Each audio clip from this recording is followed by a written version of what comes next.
I echo that. Yes, thank you, Martha. Appreciated. Did it all. Thank you. And like I said, we'll celebrate properly when we're next in person. The first order of the agenda is the reorganization of the school committee. And Can I request people mute when they're not speaking? yeah, I would ask everyone to have their microphones off unless they're speaking, and I will shut mine off momentarily. But as this is the first meeting in April, the school committee needs to address its organization for the coming year, and that includes the election of a chairman and a vice chairman. And I'll ask for a nomination for the chairman of the school committee for the term of 12 months. Do I hear a motion or a nomination? Mr. Acting Chairperson, this is Steve Nelson for the minutes. I would nominate Christine Monaco as the chairwoman for the upcoming fiscal year. Okay, nomination was made by Steve. Is there a second? Second. Okay. Nominated by Mr. Nelson, seconded by Ms. Russo. All those in favor? I think I think you have to do a roll call vote. Okay, roll call vote. Mr. Nelson, Aye. Ms. Russo, Aye. Mr. Murphy, Aye. Ms. Simon, aye. and Ms. Monaco. With hesitancy, aye. All right, you accept. All right, so with that, that was 5-0. That was unanimous. Ms. Monaco, thank you very much for taking over as chair for the next year. Sharon, did you get all that?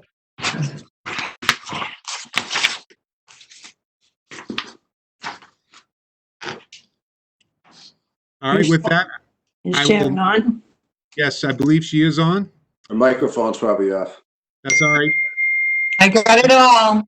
All right, you got it all. Thank you. I'm going to mute now, and Ms. Monaco, it is your meeting. Thank you very much. The first thing that I would like to do is say thank you to Martha for her past year of being our chairman. And I am looking forward to that celebration, Martha. Yes, me too. And my thanks to all of you for making it a smooth year for my first year as chair. So thank you. Okay, moving on to, we need a vice chairman. Is there a motion for a vice chairman? I move Steve Nelson be voted the vice chair. I'll second that. Okay, are we ready to vote? Is there any other comment? Okay, the motion is to vote on Steve Nelson as vice chair. Mrs. Simon, Aye. Ms. Russo, Aye. Aye. Mr. Murphy, Aye. Mr. Nelson. I guess. Yeah, you feel like I do. Chairman, Mrs. Monaco votes aye. One thing I would like to say reluctantly is normally the chair and the vice chair have the privilege of attending all kinds of public events in May and June, and sadly, we won't be able to do that this year. So it's too bad. It's too bad, but we'll move on. Thank you. Well, it's an unusual year, Steve, one we've never encountered before. But I think you and I will work together well. I'm And sure. we're going to have a lot to do digging out of the I'm sure we will. year that we're in. I look forward to it, Chris. Thank you. Okay, thank you. So now we'll move on to the subcommittees.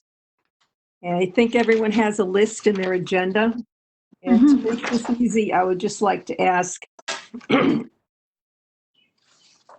is there anyone, well, first of all, before I get to that, I spoke with Amy this morning about the chat function, and Bobby and I decided to try leaving it on. And the chat function, if you would like to say something, if you have a question or a comment, if you would just write where it says chat down at the bottom right-hand side, like Tom, if you want to say something, would you write comment? And then I'll know to call on you instead of having to go through every person on every issue. I don't see where you're supposed to write that. Bottom right, chat. I don't have one of those. Mr. Murphy, I can help you out. I'll just yell. Yeah, all right. You just yell. That's good. All right. So Mine either, Chris. what? Oh, I don't Yes. see the chat function on mine either. you guys are technical wizards. Is it the X or the three dots or what is it? Down the bottom where it has the mute the microphone, mute the video, and then it looks like shoulders and a head. Yep. If you click on that button right there, it'll open up the chat feature on the right-hand side. I got you. Okay, thank you, Bob. Okay, and then there's also one that's like a circle, looks like the message symbol. If you click on that, so then it'll list all the users and then the chat function. And so everyone's aware, if you type something in the chat, everyone can see it. So that's where the chair is saying that if you were to say comment, then she'll know that you have a comment. If you have a question, type the word question instead of typing your whole question, just so that way, instead of trying to read it, we can pay attention to the actual meeting, and then you can ask your question when called upon. Okay, thank you. Thank you. I'd also like to say that when I clicked on the person with the head and the shoulders and the chat, I couldn't see the chat. So if you unclick the person and you just click on the chat circle, then at the bottom of that column is where you would type in your chat question or whatever. Okay, so going to the subcommittees, we have, what I really want to know is if anyone wants to give anything up, because I don't want to have to drag through every single subcommittee if we're going to leave them all the same. So recreation, Mr. Murphy, you good? Unless somebody wants it, I'm willing to do it another year. Okay, academic review board, Martha and Tom? Sure. I gotta yeah, I'm fine to stay on that. Sick leave bank committee for the Burlington Educators Association. That's me, so I guess I'll keep doing it. Sick leave bank for the Administrators Association. Martha, you good? Yep. Legislative contact person, Kristen and Martha. I'm fine. Yep, for now. Martha, it's you and me for 766. Good.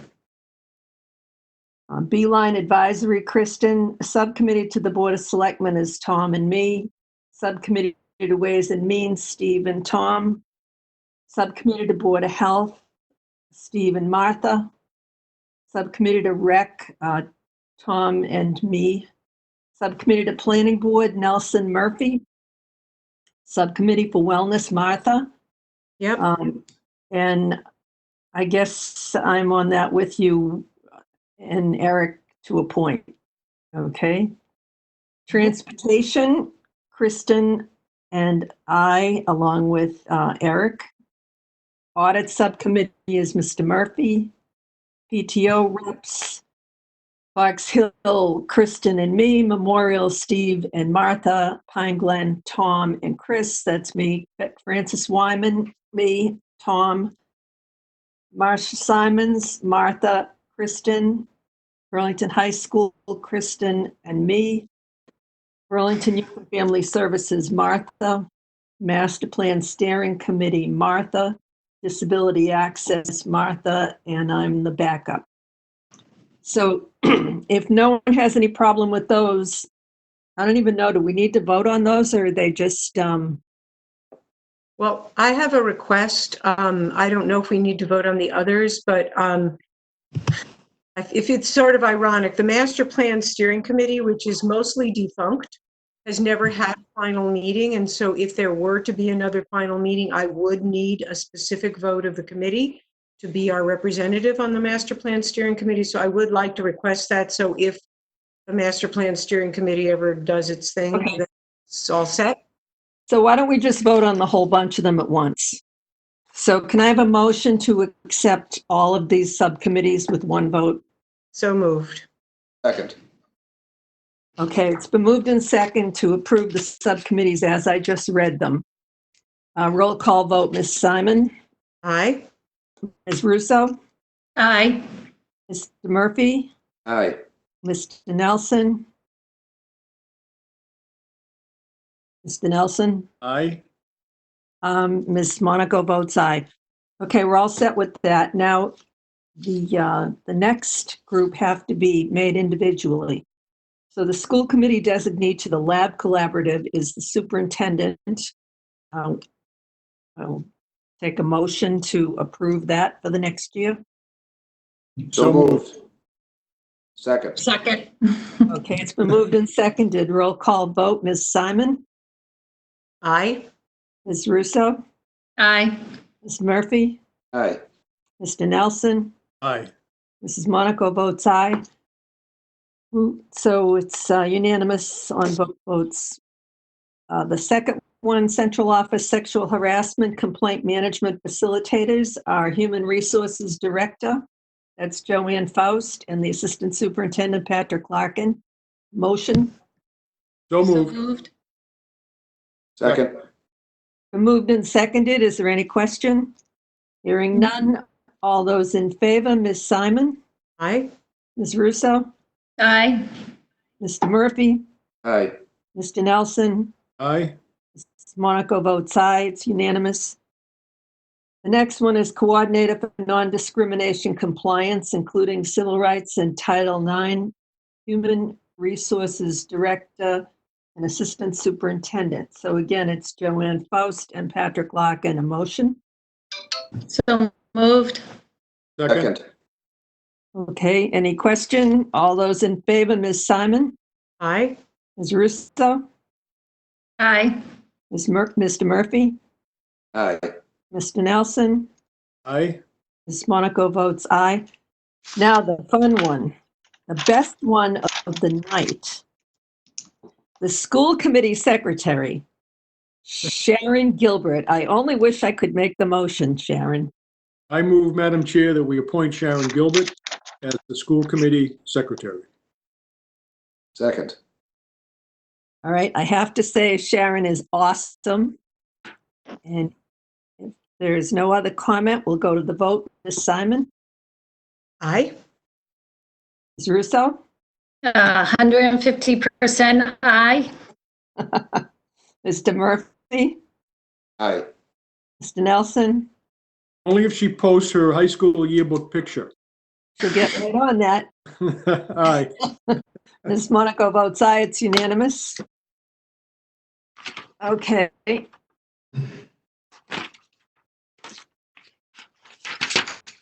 Looks like we have done all of our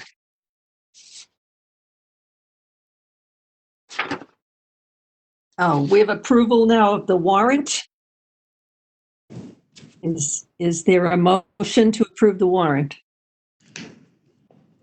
So moved. Second. Okay, it's been moved and seconded to approve the warrant as printed. Are there any questions, any comments? I would just like to thank the business office because I know that a couple of people had to go into the office in order for us to receive the warrant to have this vote. And I want to thank them for that, additional responsibility that they had this week. And when we're done with this vote, I would like us to talk about the possibility of, during the emergency, having only one signatory for the warrant approval, which I believe is a new regulation. So when we're done with this vote, I would like to discuss that. Okay, it's been moved and seconded to approve the warrant as presented to us. Ms. Simon, Aye. Ms. Russo, Aye. Mr. Murphy, Abstain. Mr. Nelson. Ms. Monaco votes aye. It's 3-0-2. Okay, now it's time for public participation. Is there someone who wants to participate Um, Could we just publicly. warrant now, or do you want to do that later? All right, go ahead, Martha.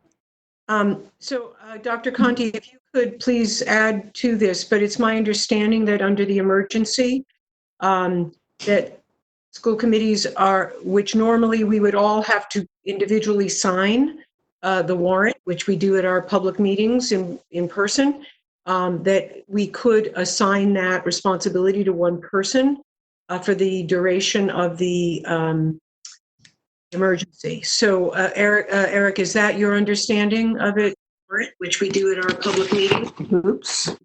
Nicole? Is Nicole there? Yes, I believe that it actually doesn't just need to be for the duration of the emergency. It can be adopted for the committee going forward. But you could do either way, I guess. And I'd like to ask you, Eric, if you have an opinion on this. I don't have a strong opinion either way, and I'm optimistic. I hope we're going to be meeting again in person soon. But if you'd like to do this for the, I like that all 5 members sign the warrant as a matter of practice, just because it's an important role the school committee has. But for this, obviously for the time of the pandemic, to have one person sign might make the social distancing easier. So I guess I'd like to make a motion that we approve the designation of signator, I don't know the right words, of the person who signs the warrant to our chairperson for the extended time period of the COVID-19 emergency, and that it would end at the end of the emergency. Second that. Okay, so what your motion says is that the duration of the emergency, the warrant will only need one signature? Yes. We all would have to vote on it. We have to vote on the warrant individually, but there would need to be one signature for this duration. Otherwise, we're all going to have to go into the office and sign the paper each time there's a warrant, which I'm willing to do. I just don't know that that's a good.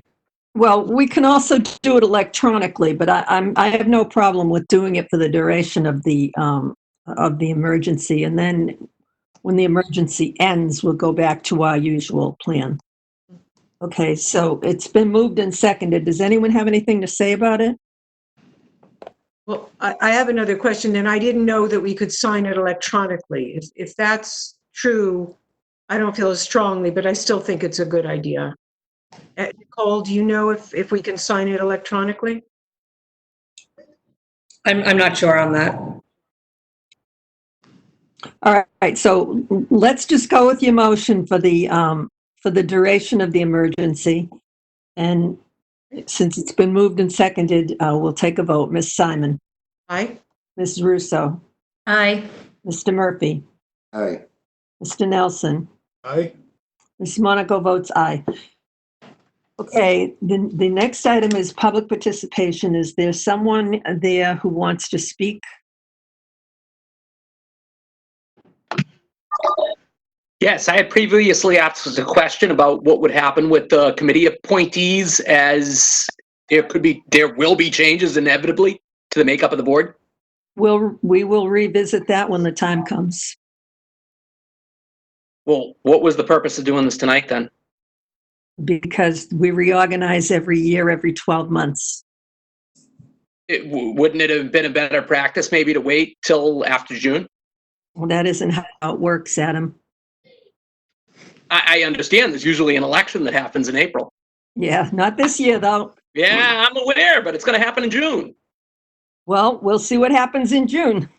We'll see what happens then, I guess. But regardless, there will be a new member, and I wish that this meeting would have happened while there were the 5 people that will make up the next body.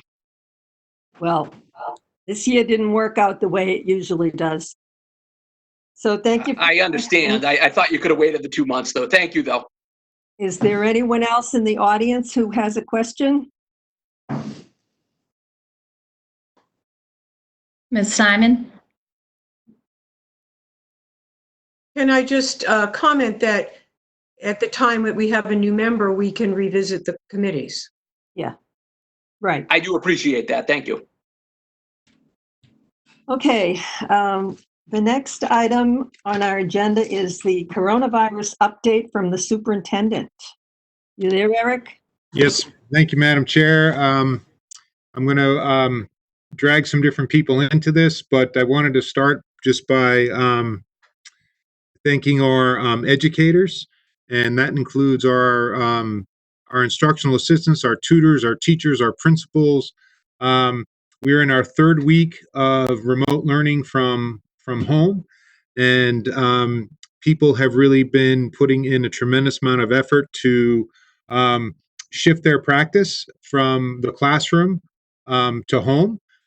It's certainly not without bumps, and we are really trying to follow the Department of Elementary and Secondary Education's guidelines for that.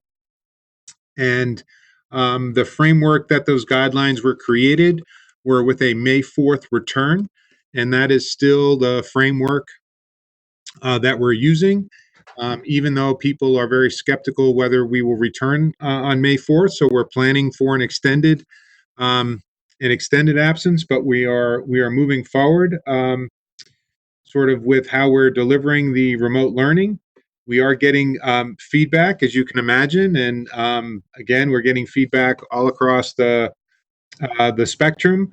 But I think that the majority of the feedback has been positive. We are trying to focus on making sure all of our students are safe and connected, and that we're trying to give them as many choices as possible. And we're trying to support parents using the tools that we have. And there have been some remarkable examples of that. And I do want to highlight one thing that Patrick has taken on, which has been incredible, is he writes a letter to the staff every morning, and he's been sharing some best practices. He's been sharing comments and feedback from parents. He's been sharing student activities. And so, Patrick, do you want to just highlight just a few of the things that have shown up in the morning in your morning emails? I think the plants from this morning was really great. I think the high school video was great, and Memorial just put a video together. So I'm going to let Patrick turn it over to do that. And again, I also want to make sure I thank our technical crew. They've distributed, I think, 500 or 600 iPads. They've been in the building. They've pulled each individual student iPads out of their classrooms, and they've gone in the last 3 weeks and distributed those. Parents have been able to stop by the school, and we've been distributing those iPads. So we have a lot of folks who are in the schools and making sure students have devices. So Patrick, I'll mute and give you the microphone for a minute. Thank you. I hope my internet is okay for this. It's been glitchy getting on. Yeah, there's so many people to kind of mention. I don't want to leave anybody out, which is impossible. But, as just to reflect, we started the first couple weeks of this trying to just make sure people had what they needed, connecting with families, and kind of setting up for the previous 2 weeks, which became our more formal remote learning process, which at the middle school and elementary levels contains a lot of choice boards. And one of the pieces of feedback we got from those choice boards is that even though we were narrowing down the focus of what kids could do, it was still a little bit overwhelming for families trying to take this on it themselves. If you can imagine, if you're the parent of a young elementary student, you still kind of need to sit there and oversee a lot of this. And going to a choice board with numerous choices could be an overwhelming thing for somebody that wasn't used to kind of kind of focusing on a lesson for the day. So now our teachers are really jumping on to one of the tools at the elementary level that we've provided. It's called Seesaw, and they're taking some of these choice board assignments and trying to make them more focused on a daily basis. Just to give you an indication of the type of interactions that's going on between schools and homes, for the elementary schools last week, there were 8,094 posts on Seesaw, and there were 8,600 comments from teachers, students, and parents about those the work that's going on. So we're just happy to see that level of interaction. Again, it's not necessarily about having kids sit in front of the screens and do learning like they would do in a classroom with their teacher. It's more about putting assignments out, having students post their assignments, getting feedback from their teachers, and we're really seeing a lot of that at all levels at this point. To Dr. Conti's point, we're seeing some really neat things happening. So one of the things that we saw was this project from a high school student called Quarren Green. And he actually, I'll probably share something on Facebook this evening and on the website tomorrow, but it was part of the morning email today. And what it was, and I don't have his name in front of me, but I believe it's Matt he's a junior at the high school. And I did an interview with him as well. And he actually got a grant and was able to get lettuce that people signed up for, and he had it sent to their homes. They're actually delivering so they can grow this in their own personal gardens. And he's like, it's on so many levels. They're eating healthy. They're taking part in this process where they're growing their own food. And he came up with this on his own very early on in the school closure, which was really impressive. Also saw a really cute video from a kindergartner today sharing their portfolio with their teachers. And I'm going to share some of that with the staff tomorrow. And maybe I'll be able to, I look forward to when we get together, I can actually share these videos and things with you in a different format. We can't set it up like we would in the school committee room. Some really touching things, obviously the high school video that went out at the end of last week, and Memorial School teachers put together a video for their students today. And honestly, it just brings tears to your eyes to see the kind of just the deep level of how much we all miss, our normal interaction. So it's great because we're all able to share these feelings with one another. Going back to Dr. Conti's original statement about what we're trying to do here, it's really a tough balance. My daughter, my 8th grader, goes to school in New Hampshire, and they jumped right into what they were calling online learning, kind of with the flip of a switch. What happened was after that, they shut it down in the middle of last week, and the superintendent of my daughter's school district said, we need to take a break. I'm getting too many emails about people being stressed out from what we've been asking them to do. There wasn't a lot of interaction with families, like checking in on the kids. How are you doing? It was more like, get this work done. You're not getting your work done. And people have good intentions. But I think the number one thing, I'm sure all of you can identify with this as humans, is we're having our ups and downs in this situation. Like some days you wake up, you're in a great mood. Other days you wake up, it's rough. And you can't necessarily identify exactly why, but we're all dealing with different levels of loss, whether it's a little thing or a big thing. And so our number one focus is to, first of all, our teachers are dealing with this, but let's just connect with our kids and start with, how are you doing today? Like in those types of things. Yeah, we're going to do some schoolwork too. We're going to have assignments, but number one, how are you doing today? Again, we would do this in the classroom as well, but it's never been more important than it is right now. So I'm excited. I'll share some stuff definitely on the website in the next couple of days, because teachers keep sending me stuff, which is great to see how kids and teachers are doing and how we're all adapting. But the number one thing I think we can do for one another is share how we're feeling as human beings. And that's going to be, it's going to help each other the most. Because even though our kids may be dealing with things on a smaller scale, it's big to them. So it's important that we talk to our kids as adults and share these feelings. So I'm sorry to go off on a tangent on my time here, but I am I've never been prouder to be a member of the Burlington Public Schools community, just to see the level of social emotional concern that our staff is showing our students. I'm not surprised at all, but I think we're really in the right place. And we do have families at home. We understand they may have two parents that are first responders, or they may be people that have critical jobs where they can't be in the house, or they can't be giving as much attention to the kids as they need to from time to time. And we understand those are the ones that are struggling the most without the structure right now. And we're having conversations to how we can support them if this closure does get dragged out to a longer period of time. So it's constantly evolving, and I think we're in a good place right now. And I look forward to sharing online in the next couple of days some of the neat things that are coming back to Dr. Conti and I from both staff and students. So again, thank you, Patrick, for that. I just think the committee would be really proud of all the work that everyone is doing to support students and families in Burlington. Does anyone have any questions about the remote learning or want to make a comment about the remote learning? Anybody who wants to speak on this?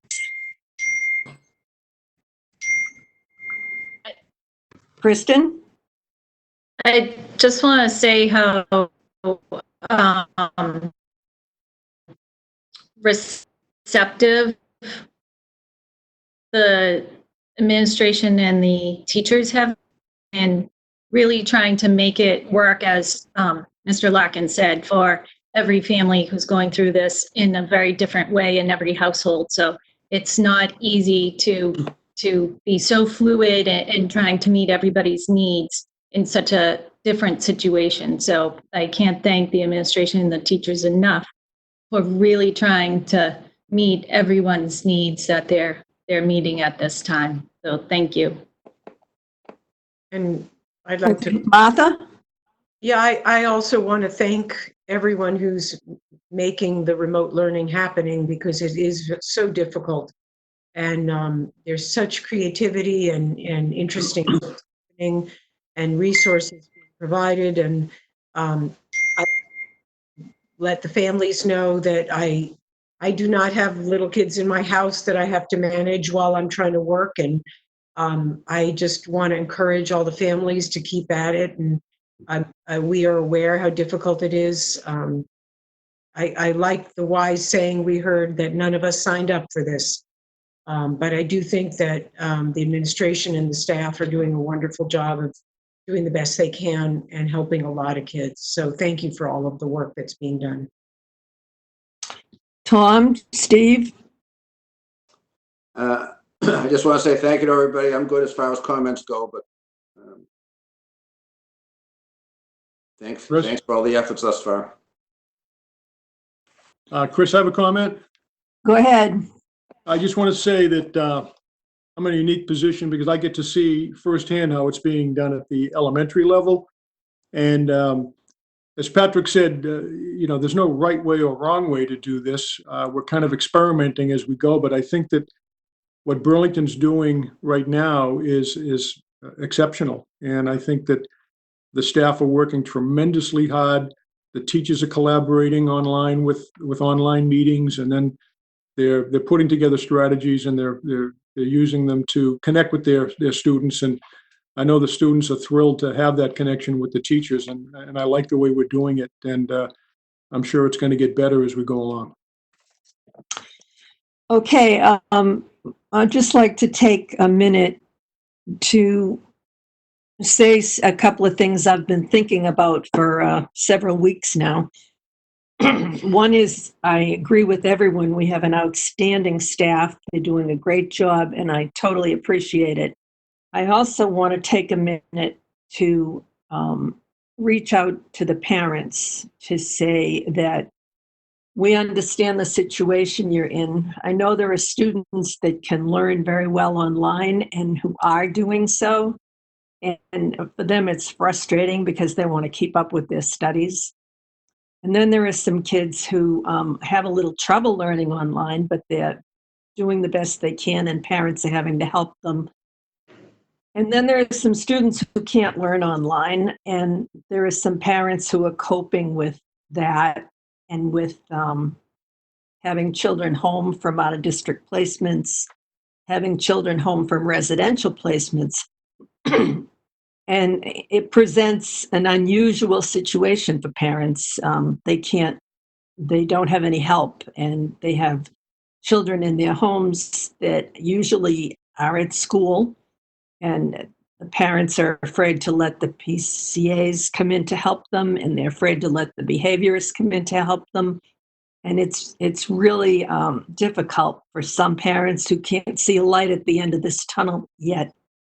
So everyone is working so hard to make things work, whether it's the staff or the parents.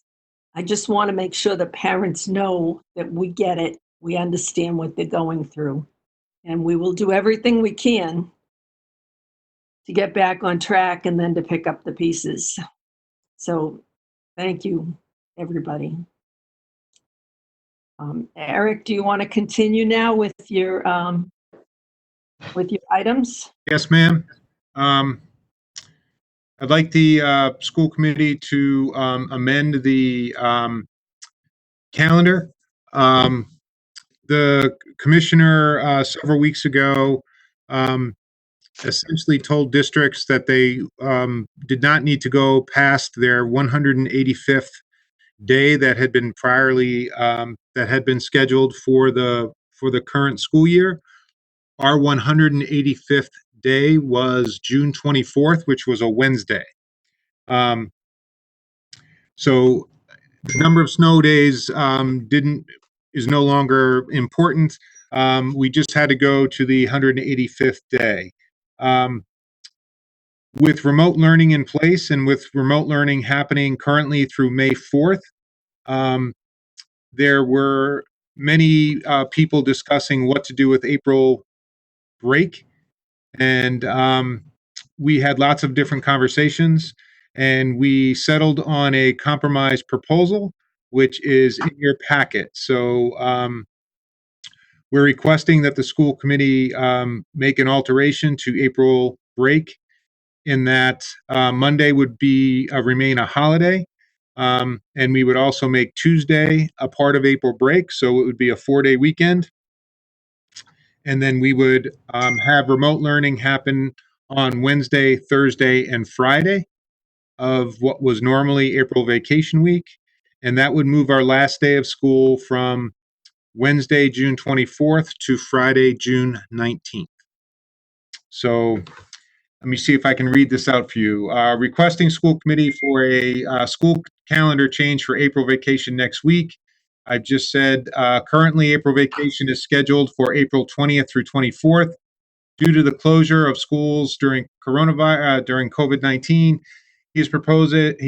I need you to again keep Monday and Tuesday as days off from remote learning, and to have Wednesday, April 22nd through Friday, April 24th as remote learning days. And this would move the last day of school, as stated, from Wednesday, June 24th to Friday, June 19th. And I recommend the school committee vote to change the school calendar during April break. So moved, Madam Chair. Second. Okay, it's been moved and seconded. Are there any questions? Martha?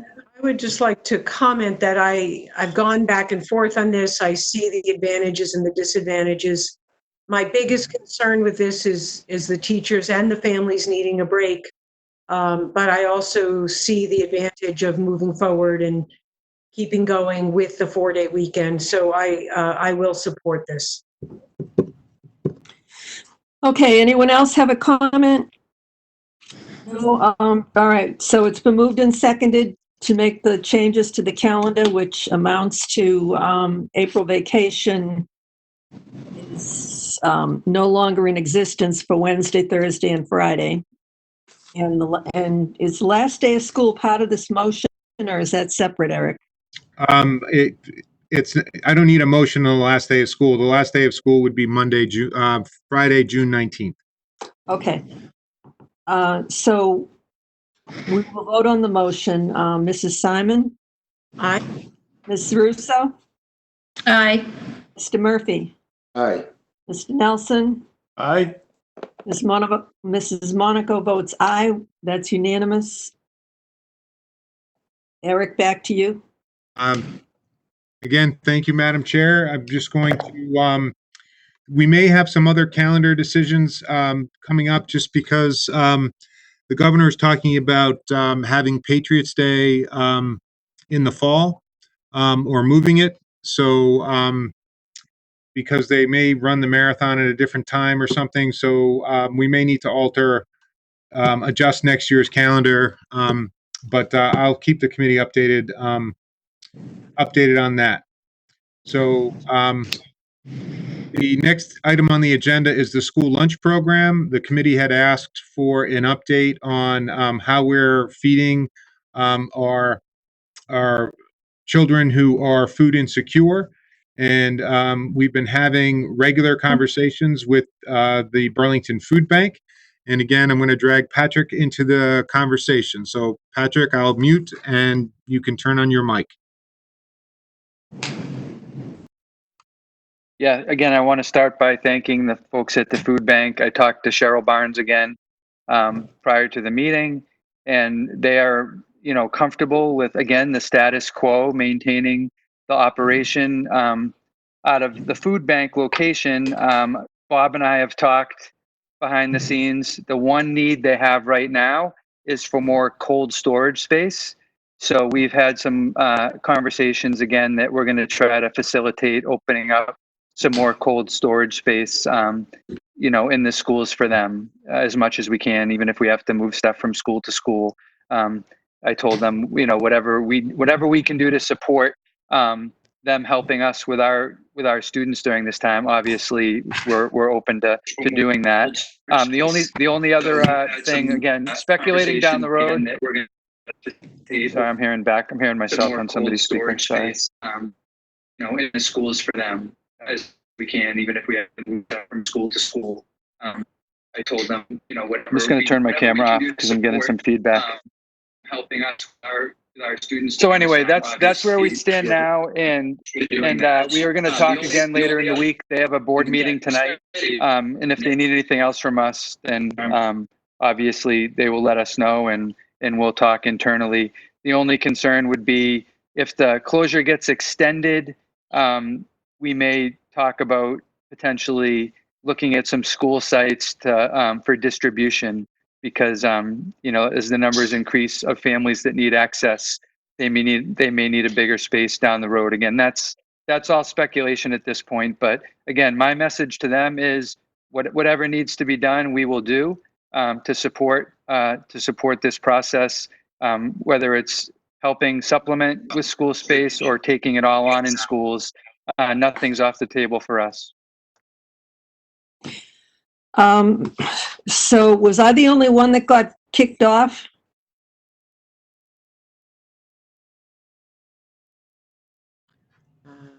Well, Yeah, Chris, it said that it was due to your local computer condition. okay. So what did I miss? Where are we?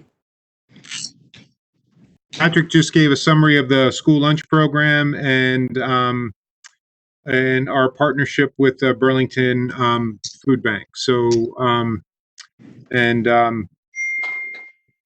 think their number one need right now is some cold storage space. So Bob and I are going to look at trying to open up some more cold storage space in the schools. We've already provided some refrigerator space. They have, I think, as much as they need. What they need is freezer space. So we're going to see what we can do within the schools. The problem is right before the closure, we got a huge shipment of frozen food. But again, if we can move stuff around to open up space for them, that's what we're going to do. So that's what Bob and I will, or Bob will work on taking care of that. So that's their number one need right now, Chris, is just some more cold storage space. They had a board meeting tonight, and if anything came from the board meeting, Cheryl was going to get back to me. Okay. Sounds like a plan. Madam Chair, I'm going to move on to transportation services with your permission. Correct. Go for it. I'm going to ask Nicole to unmute her microphone to talk about the process. Nicole's been putting in a lot of time in the business office, as Ms. Simon already mentioned, to prepare the warrant and to get paychecks out. So I want to make sure I thank Nicole and the entire business office for continuing to do the work behind the scenes. Part of that behind the scenes work has been negotiating with our transportation provider, with our contractor. Obviously, the buses aren't running now, and we are in negotiations. And Nicole can talk a little bit about that process. I really appreciate that she's reached out and connected with other districts, and we're approaching this in a very collaborative way. So with that, I'll turn it over to Nicole. Thank you, Nicole. Thanks, Eric. So as Dr. Conti mentioned, I've been meeting at least weekly with Massachusetts School Business Manager and the Department of Elementary and Secondary Education to work through all of the financial and business aspects that the current situation has brought on. And one of these high-profile topics, of course, being transportation. I think that the main concern with transportation is that these providers do carry large expenses on the books that, if they go unpaid, could ultimately put these vendors out of business and leave us with no access to transportation when school resumes. A situation that certainly would be a disservice to residents. So in order to mitigate the risk of that happening, I've been working with 6 other districts that also have contracts with our same provider to determine what the actual fair cost is of ensuring that we have buses and drivers when school resumes. We as a group felt that it's in each district's best interest to approach this as a united group under one legal counsel to work with our provider on reaching an amicable resolution. We are still in the negotiation stage of the process at this time. Once we reach a resolution that we as a group are satisfied with, at that time will bring it before the committee for approval before we proceed any further. Please bear in mind that this process is time consuming, as there are many components that we need to consider, like reviewing financials, what happens if the company is eligible for, government relief.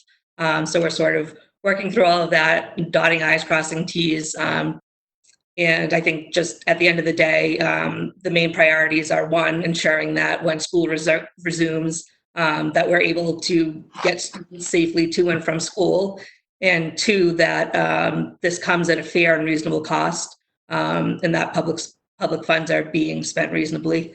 So that's my update on that situation. Okay. Any questions for Nicole? No. Okay. Eric, back to you. Okay, thank you, Madam Chair. I want to move on to communication, the school building and facilities update. So I'm going to, again, have Bob unmute and give you an update. We've actually taken advantage of the closure to get some projects moving, which Bob can give you an update on. And then we also can discuss, we have a statement of interest deadline that has been moved from April to May. So Bob, with that, I will mute and turn it over to you. So one other thing I'll touch upon at the end will be the architect and engineering services as well too. But as Eric mentioned, statement of interest, they've pushed that back. So instead of being April 6th, it's now May 4th. So we do have a couple more weeks left. I do hope to have a finalized version to be able to present, or at least a draft version to share with you all pretty soon. We will have to get some language at our next meeting for a vote, so then it can go to the Board of Selectmen for the statement of interest. And again, this is for Fox Hill right now, which will be our primary request to Mass Building Authority. As Eric also mentioned, we've been able to take advantage of having nobody in the buildings by putting people in the buildings. We were working on 2 projects at Francis Wyman prior to the closure. There was the air conditioning, which is a warrant article from the previous year, and the fire alarm, again, a warrant article from the previous year. Both companies were working prior to the closure, did take some time off, and then requested to start coming back into work this week. So they're sending a lighter crew. They're practicing social distancing, but they are continuing to work. And like I said, taking advantage of having the buildings empty. So we're on pace to finish those at a relatively soon time, let's say the next couple of weeks. So I will update you on both of those, the Francis Wyman air conditioning and the Francis Wyman fire alarm. The last one that I'd like to touch on is the architect and engineering services. I had made a recommendation to the committee for 3 companies to do some interviews with. And of course, then we went into closure, and a lot of companies have actually been affected by this, which we're all very aware of. So trying to make meetings even remotely has been difficult just because certain members of certain teams have either been affected or impacted. So schedules have been kind of tough. I have been able to be in contact with all of the companies. I've had 2 full interviews with 2 companies, and one last company I've had some conversation with, but we're looking to schedule later on this week a final interview.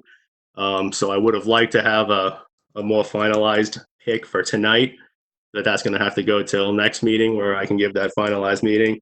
But again, the companies that we're looking at are stellar companies. They have great track records, submitted wonderful experience in their packets, and really understand schools and working with towns. So I think they're 3 strong companies. So that's all I have for tonight. And like I said, just look forward to the next meeting where I'm going to ask for a reading and a vote on the statement of interest. And then we'll try to get on the first meeting in May for Board of Selectmen so they can have their vote as well too for the statement of interest. Thanks. Okay, thanks, Bobby. I have one question. Does anyone else have any question for Bob? I just have a request, Madam Chair. Bob, if you could get us whatever your recommendation is going to be as soon as possible, rather than, the day before the meeting, would be nice that we could ask questions and review your recommendation before the meeting. I'd appreciate it. Yes, sir. Anyone else?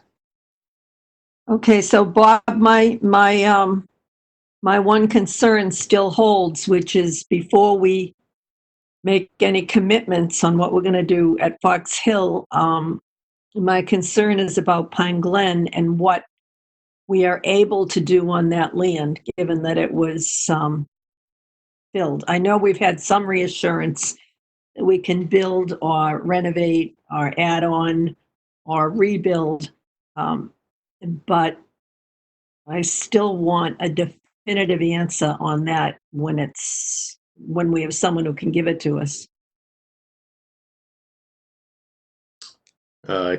Yes, ma'am. There is a warrant article request that we will be asking for funds for whichever vendor we do select moving forward. That could help us assist with that question. We do have local authorities at the building department and the conservation that have made that comment, allowing us to build on it. But yes, we would be looking at a full plan for that building. Okay, great. I just don't want that one to fall through the cracks. Okay, is there anything else for Bobby? Okay, moving to the next item. Madam Chair, may I make Yes. a suggestion that if we could, you have 2 attachments in your packet. Yes. The financial update is a second attachment. If we could just stick to the attachment that you all have open now and just go to the fiscal 21 budget process. And then we'll end with the financial update, which is the other attachment.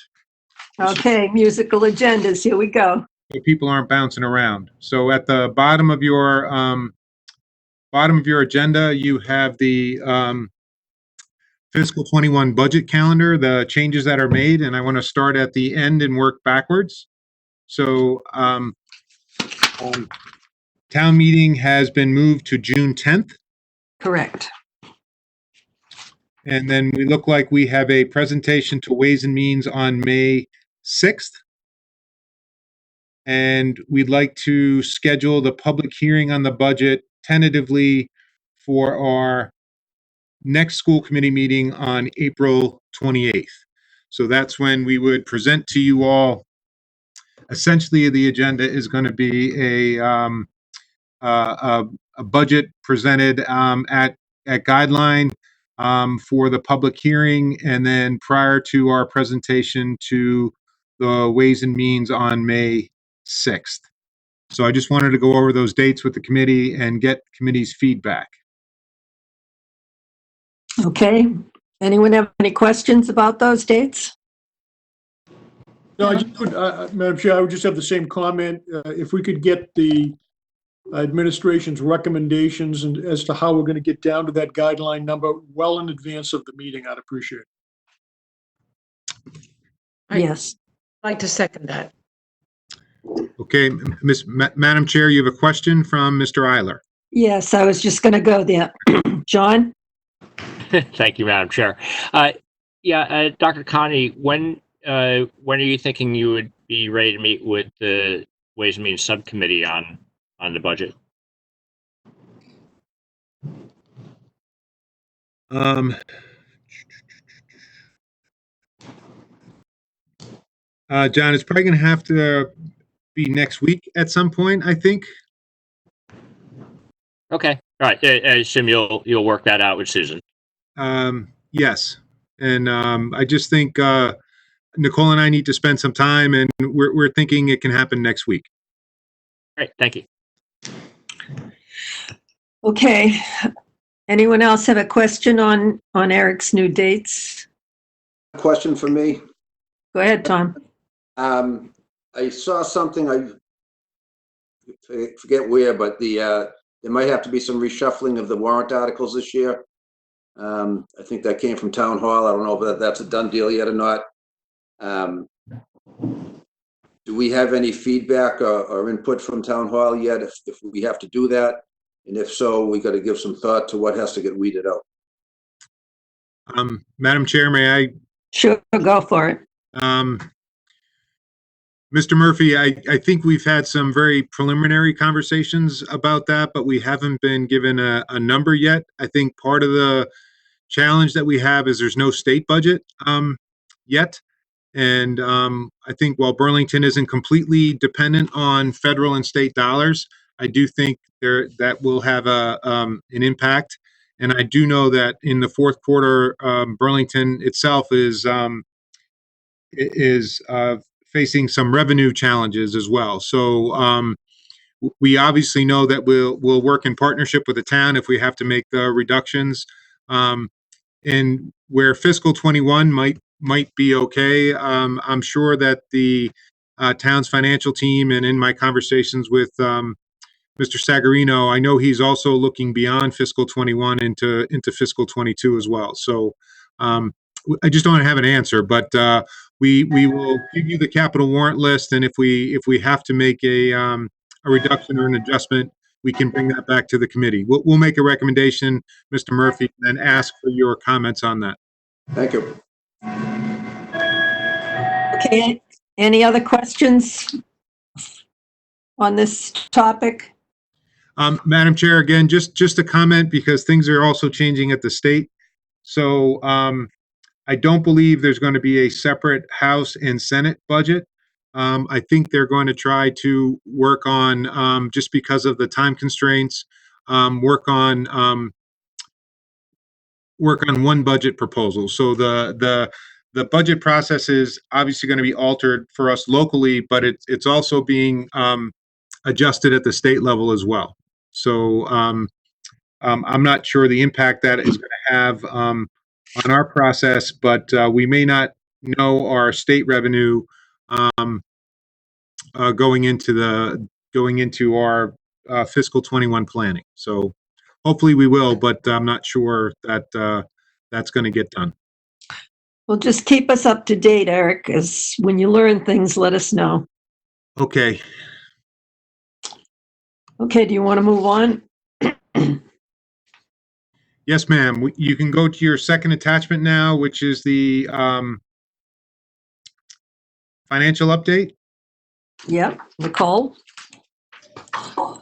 And I will mute. Hello. You all received the financial update. First up, revolving funds, page 1. The first thing that I want to address here, the school lunch balance showing a deficit of $90,000. State reimbursements have only been received through January. I'm not sure if the delay is filing on our end or just a delay in the state with reimbursing. But that deficit is lagging 1.5 months of revenue, and a typical month is usually about 30,000. However, we are continuing to pay CAF workers through all of this, and we are not selling meals, so we should anticipate to continue to grow. I don't know if anyone has any questions on the rest of anything revolving before I move on. Anyone have any questions? Kristen? Hi, Nicole. Thank you.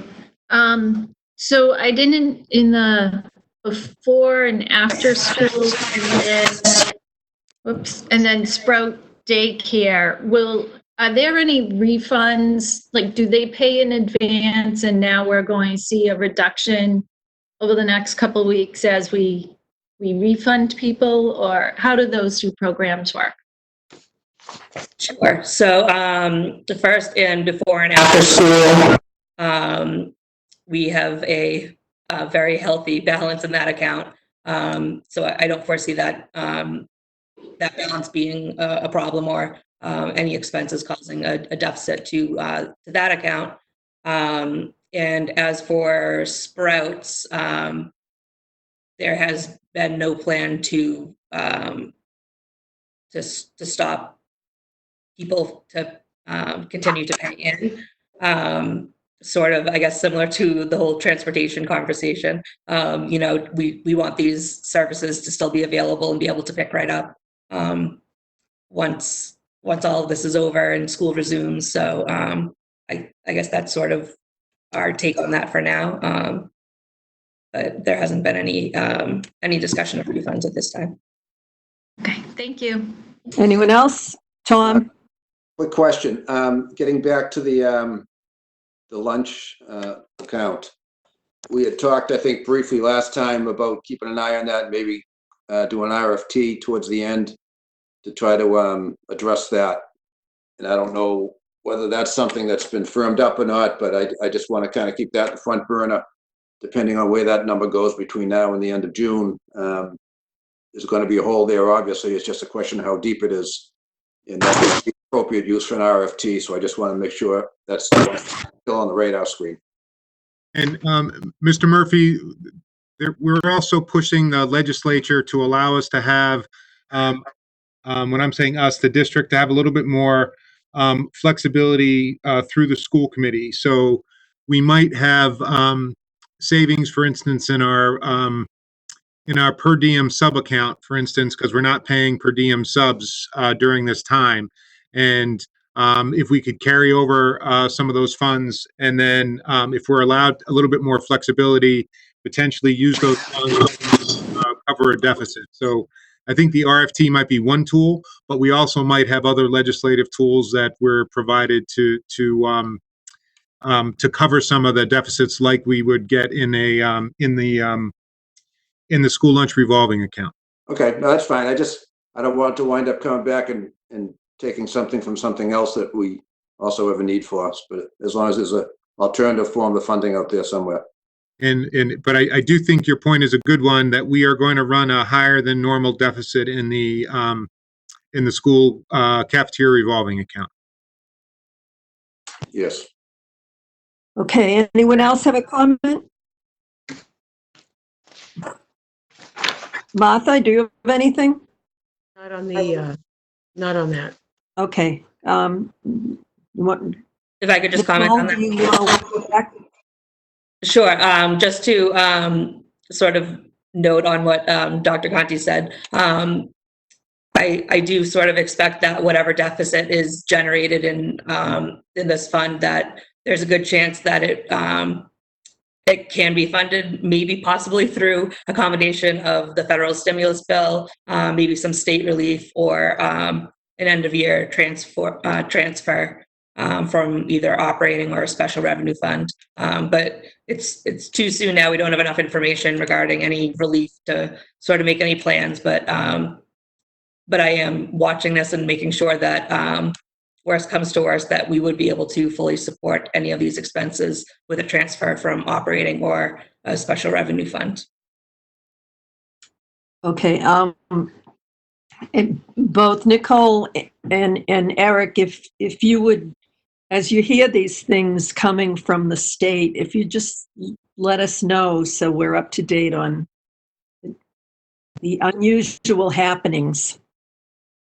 Mrs. Monaco, we certainly will. What's interesting is sometimes they're changing every other day. So we'll keep you up to date, but it may change, or it definitely will change. All right, and this is off topic, but Eric, I got a message from Kathy Fazio asking the parents and students for the video for the high school seniors, I believe. Eric, you're muted. Yes, Ms. Monaco, you were breaking up. Mrs. Fazio wanted what? She wanted to thank you and everyone involved on behalf of the parents and students for the video for the high school seniors. Oh, for the high school folks did. Yes. They don't need to thank me. The high school's done a great job. So I will pass on her gratitude. Great, thank you. John Eiler. Yeah. Do you have any questions on this revolving accounts? No, and in general, I'll just say I looked through all the financials and compared to last month, and it is all pretty consistent and don't see any issues anywhere. Okay. Nicole, do you want to say any more on these financials? I don't have anything else to highlight, but I'll field questions if anyone has any. Okay. Eric? Again, the only thing I would say is, Nicole, we're keeping an eye on things, as Nicole said, and we're gonna need to spend more in some places and less in some places, and we'll try to make the committee aware of that as it occurs. And as Nicole stated, I'll just restate, we don't know what sort of relief we're going to get. The federal government has committed, I think, several $100 million that's going to be distributed using the Title I formula. So Burlington is not going to be a huge beneficiary of any federal relief. So we're just really looking at this. We know that we're going to have to take care of our issues by and large locally. So we're looking at this pretty carefully as we move forward. Okay, that's the end of the agenda. Is there anything else to come before the committee? Madam Chair? Yeah, go ahead, Martha. The question about the financials, I'm sorry, I didn't realize you were asking about the whole thing. I thought we were asking about the accommodated, not the accommodated, about the revolving funds. Go ahead. So I didn't go back and double check, but my sense is at the bottom line, Nicole, on page 2 and 3 are pretty similar to what they were last month. And this was as of the end of March. So is that because there were, people weren't in school ordering paper and doing things like that, and there just weren't as many orders right now? People who came in for contract services maybe weren't being, as many of them. And so we still are in relatively the same financial situation as we were a month ago, except that our financial situation's all different, but that's part of, because of the crisis. But can you tell me if that's a good way to understand it, or if there's a better way to understand it? Yes, I think that definitely contributes to the minimal changes. Okay. And then it means then we still have some money to pay for what we need to do between now and the end of the year, which, as Eric just said, some things we're gonna cost more and some things might cost less. So I was encouraged to see that the bottom line was about the same as it was a month ago. So at least we have that much to work with our given budget. So thank you for keeping track of all that. Of course. Okay, does anyone else have any comment on anything, any questions before we adjourn? Madam Chair, I just have a few things, if that's okay. I just want Go to ahead. make, for April 28th, which is our next scheduled meeting, Mr. Nelson, you made the point of wanting the statement of interest as early as possible. The school committee is going to have to recite the language from MSBA that you've done for the last 8 years. You're going to want the fiscal 21 budget at guidelines. So again, to the Ways and Means Subcommittee, we'll schedule a meeting next week. And then at the conclusion of that meeting, we'll get the reduced budget to the whole school committee. What worked last year, I think, well, Nicole put together sort of a one-page summary of the reductions that we made to get down to guidelines. So we'll provide that for next week. Also, for next week, I should be sending, we're working on a memorandum of agreement with the BEA for the closure period. So I'll get that to the negotiating subcommittee. So Ms. Monaco, Ms. Simon, I'll start with you all, and then that might need to go in front of the whole committee on the 28th as well. And that's just an agreement for working conditions under the closure. So it's just a couple pages long, and I think we're just working through some details now. Darren's been involved from the very beginning. So I'll get you that. And then I'm hoping by April 28th, we better know whether we're going to be returning May 4th or continuing with the closure. If we're continuing with the closure, then we have a lot of planning to do for sort of our phase 2 of remote learning. My understanding is the Department of Ed is going to be putting out, if they extend the closure, another set of guidelines in terms of their expectations. So we'll share that with the committee. So again, we're sort of doing some forward thinking, forward planning on the agenda, just because we're not going to see each other much. We'll have the statement of interest, we'll have the fiscal 21 budget with a budget hearing. You'll have the memorandum of agreement with the BEA just for the closure. And then if we're going to make any adjustments to sort of our phase 2 and our remote learning plan, we'll discuss that at that time as well. Am I missing anything, or does someone want me to cover something else? There's going to be a lot going on between now and then, obviously. So I'm satisfied. Anyone have any comments? Madam Chair, I have a comment. Go ahead. You would also mention that you may be ready to vote on architectural services for the 4/28 meeting. Oh, that's right.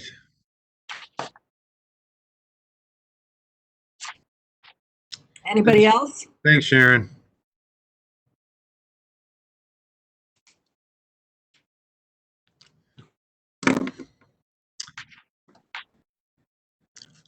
I guess that's it, Eric, unless you've got any more.